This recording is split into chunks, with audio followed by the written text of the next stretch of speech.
Sud Radio, c'est bon à savoir. On continue dans le monde de l'entreprise, mais cette fois-ci avec des chiffres inquiétants, ceux de la santé au travail. Un salarié sur 3 dit évoluer dans un environnement de travail toxique. C'est le résultat d'une étude menée par l'IFOP pour le GHU de Paris et Moka Care. Guillaume Degvive, bonjour. Bonjour. Et merci d'être avec nous ce matin sur Sud Radio. Vous êtes le fondateur de Moka Care qui aide les entreprises en matière de prévention en ce qui concerne la santé mentale. Je rappelle ce chiffre, un salarié sur 3 qui évolue dans un environnement travail toxique. Votre étude, elle est clairement inquiétante quant à la santé mentale des Français. Ils doivent nous alerter très clairement ces résultats, Guillaume Degvive. Oui, c'est vrai que c'est un tiers des Français qui considèrent que leur environnement de travail est un environnement qui est hostile. Qu'est-ce qu'il y a derrière ces chiffres-là? C'est un tiers des Français, des salariés français, qui ont vécu, observé des violences verbales, qui ont vécu ou observé du harcèlement moral au travail, ou encore qui considèrent ne pas travailler dans un environnement qui soit sain et respectueux. Alors, vous dévoilez d'autres chiffres également dans cette étude. C'est quoi les principaux chiffres finalement à retenir ? Alors, ce qui est intéressant, c'est qu'on remarque qu'il y a une vraie différence par génération. La première chose, c'est que la santé mentale a un impact sur le travail et sur la performance au travail. Très concrètement, il y a 56%... Ça veut dire que ça joue sur la productivité, oui. Le fait justement d'avoir un problème, un souci à gérer en termes de santé mentale dans l'entreprise. Oui, exactement. Il y a 56% des moins de 35 ans qui considèrent avoir déjà été amenés à travailler moins ou moins efficacement en raison de leur état de santé mentale. Et quand on regarde chez les plus de 50 ans, c'est 40%. Donc un écart de 16 points entre moins de 35 ans et plus de 50 ans. Ou encore, un autre chiffre qu'on a trouvé intéressant dans cette étude, c'est que 20% des moins de 35 ans ont déjà démissionné en raison de leur état de santé mentale, et c'est 10% pour les plus de 50 ans. Donc dans les deux cas, ça reste important, mais c'est quand même 2 fois plus élevé chez les moins de 35 ans. C'est-à-dire qu'il y a une sensibilité plus grande, une sensibilisation plus grande de la part des jeunes sur cette question de la santé mentale en entreprise ? Oui, alors exactement. Nous, ce qu'on observe avec nos équipes de psychologues, c'est que les plus jeunes générations vont davantage s'écouter, vont entre guillemets moins encaisser en silence. C'est-à-dire, ça ne veut pas dire qu'ils vont moins souffrir ou plus souffrir, mais qu'il y a cette libéralisation de la parole, notamment avec les réseaux sociaux, qui font que les jeunes générations sont plus d'accord pour en parler et s'écouter et se mettre en distance parfois au travail, sachant que le travail va occuper une place qui peut être moins centrale dans leur vie. C'est-à-dire plus sensibilisé ou plus sensible sur cette question-là? Est-ce que vous êtes parvenu avec cette étude à faire cette distinction, Guillaume Degvive?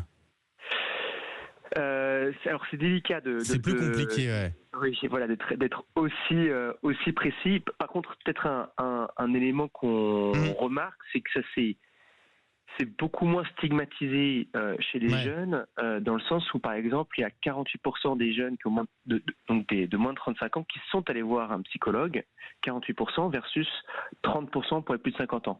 Donc, dans les faits, les gens sont prêts à franchir le cap d'aller parler à quelqu'un, ce qui est très positif dans les faits. Ouais, sur la santé mentale, alors peu de différence, assez surprenant selon les catégories socio-professionnelles. En revanche, vous constatez un certain écart sur cette santé mentale, la perception de la santé mentale au travail entre les hommes et les femmes, c'est ça ? Alors exactement. Ce qu'on a remarqué, c'est qu'il y avait 45% des femmes qui avaient déjà souffert de stress chronique au travail, versus 26% pour les hommes. Donc c'est quand même un écart très important. Et le deuxième chiffre qui vient derrière ça, c'est 35% des femmes qui auraient déjà fait un burn-out lié au travail au cours des 5 dernières années, versus 21% pour les hommes. Donc il y a un écart là qui est vraiment énormissime. Plus que significatif, qui nous est marqué. Comment vous l'interprétez, ça? Est-ce que vous l'expliquez, cet écart-là? Alors, plus de harcèlement vis-à-vis des femmes, notamment? Alors c'est toujours très compliqué sur les chiffres de santé mentale au global, de trouver des facteurs très précis. C'est quelque chose de multifactoriel. Mais quand on se penche un petit peu sur les principales sources de différence entre hommes et femmes, ce qu'on voit en premier lieu, c'est le cumul de charges entre le travail, la parentalité, parfois les danses, voire le couple. Donc il y a un phénomène au global dans la société de sursollicitation avec l'accélération du temps, le fait qu'on soit de plus en plus connecté, qu'on ait du mal à déconnecter au travail, mais en plus avec ce cumul de charges particulièrement marqué chez les femmes qui fait qu'au bout d'un moment, ça devient trop.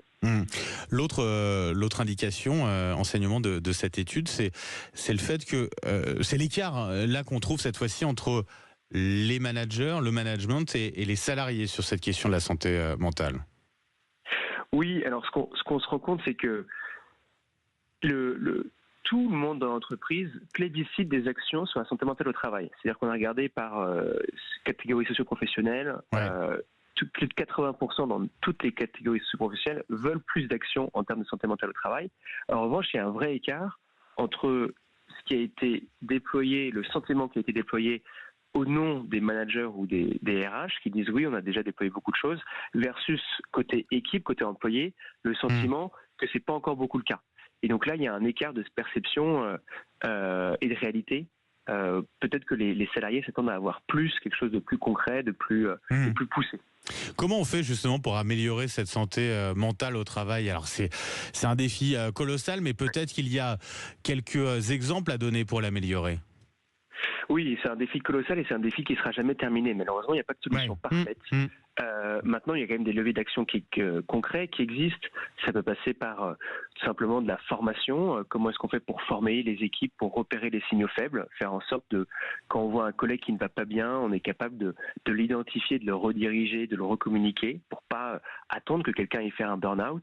Ça peut passer par le fait d'équiper les personnes avec des outils ou des solutions pour justement prendre soin de leur santé mentale. Donc ça peut être financer des rendez-vous avec des psychologues, ça peut être des psychologues, mais ça peut aussi être des coachs ou des programmes de sensibilisation au global dans l'entreprise. Donc il y a beaucoup de solutions qui existent. L'important, c'est de mettre quelque chose en place, de faire un peu la stratégie des petits pas, plutôt que de rester les bras croisés en se disant c'est trop compliqué, il n'y a pas de solution parfaite. Merci beaucoup d'avoir été avec nous ce matin, Guillaume Daggy. Je rappelle que vous êtes le fondateur de MocaCare, qui aide les entreprises en ce qui concerne la prévention de la santé mentale de leurs salariés. Très bonne journée à vous.